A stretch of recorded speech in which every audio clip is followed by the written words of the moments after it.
Hi, I'm Russ Weninger. I'm a lawyer with Weninger John. Today I want to talk about when to do your will. I firmly believe that every adult Canadian should have a will.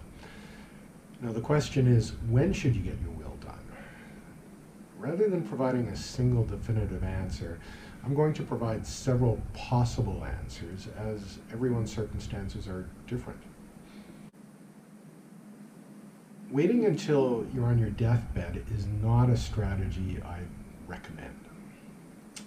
People can often die unexpectedly, and many people develop dementia years before they die.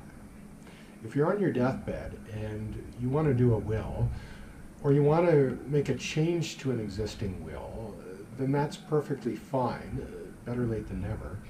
However, I would caution against waiting until the last minute.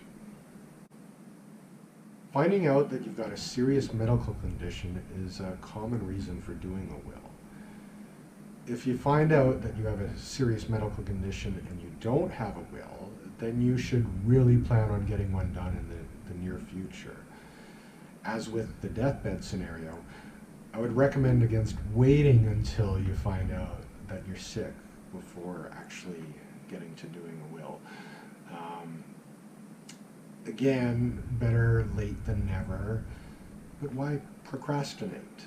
If you get it done now, you won't have to worry about it later on. Getting married, starting a common law relationship, and having kids are all reasons to get a will done. If any of those things are happening in your life, doing a will or revising your will likely makes sense. When a marriage or common law relationship breaks down, that's a time to consider revising your will. Most people wouldn't want their exes to remain the primary beneficiaries of their estates. For that matter, if you don't already have a will and you're going through a breakup, you should consider doing one. Oftentimes, people have wills done when their kids are quite young. Those people are on top of things. They make sure guardians and executors are selected in case tragedy strikes. And they make sure that their wills provide appropriately for their children in the event they are left orphaned. What those people sometimes forget to do is update their wills once their kids are all grown up.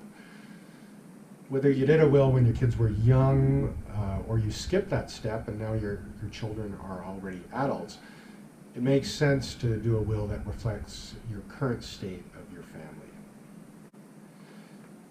Now, usually a will is drafted so that it's not overly specific about the type of property a person owns.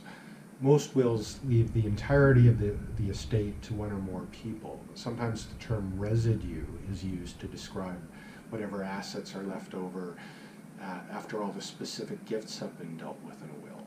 And for example, a person might give a specific piece of real estate to one person, which is a specific gift, and then give the rest of the estate, the residue, to someone else. If the residual portion of the person's property changes over time, that isn't necessarily a big deal. However, if assets that form specific gifts in a will are changed over time, then the will may have to be updated to reflect the person's current circumstances.